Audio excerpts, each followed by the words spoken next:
കൊടകര പുത്തുക്കാവ് ക്ഷേത്രത്തിലെ താലപ്പൊലി മഹോത്സവത്തിന് കൊടിയേറി. ക്ഷേത്രം തന്ത്രി പൂജിച്ചു നൽകിയ കൊടി താലപ്പൊലി ആഘോഷ കമ്മിറ്റി കൺവീനർ എ.കെ. പ്രേമൻ ഏറ്റുവാങ്ങി. തുടർന്ന് പാരമ്പര്യ തച്ചൻ സുധീഷ് നാരായണൻ തയ്യാറാക്കിയ കൊടിമരത്തിൽ ചാർത്തി താലപ്പൊലി നടത്തുന്ന ഊഴക്കാരായ അഴകം വല്ലപ്പാടി ദേശക്കാരും ഭക്തജനങ്ങളും ചേർന്ന് കൊടിമരം ഉയർത്തി. തുടർന്ന് താലപ്പൊലിയുടെ നോട്ടീസ് പ്രകാശനവും നടത്തി. ചടങ്ങുകൾക്ക് ക്ഷേത്രം committee president Unnikrishnan Edattu, convener A K. Preman, committee അംഗങ്ങളായ ശശിധരൻ തൃക്കാശ്ശേരി, സുനിൽകുമാർ മണ്ണാഞ്ചേരി, ബിനോദ് കുറ്റിക്കാട്ട് എന്നിവർ നേതൃത്വം നൽകി.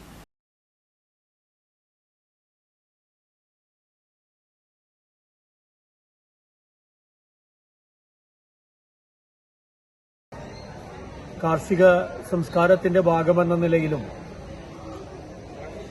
പുത്തുക്കാവ് ദേവി എല്ലാ വീടുകളിലും ഈ തട്ടകത്തെ എല്ലാ വീടുകളിലും സന്ദർശനം നടത്തി എല്ലാവരെയും പുത്തുക്കാവിലേക്ക് താലപ്പൊലി ദിവസം കൊണ്ടുവന്ന് അതിഗംഭീരമായ രീതിയിലുള്ള ആഘോഷമാണ് പുത്തുക്കാവിൽ അന്നേ ദിവസം നടക്കുന്നത്. അതിന്റെ ആഘോഷത്തിന് മാറ്റുകൂട്ടുന്നതിന് വേണ്ടി 7 ആനകൾ, അതിൽ പ്രമുഖൻ പാമ്പാടി രാജൻ ഭഗവതിയുടെ തിടമ്പ്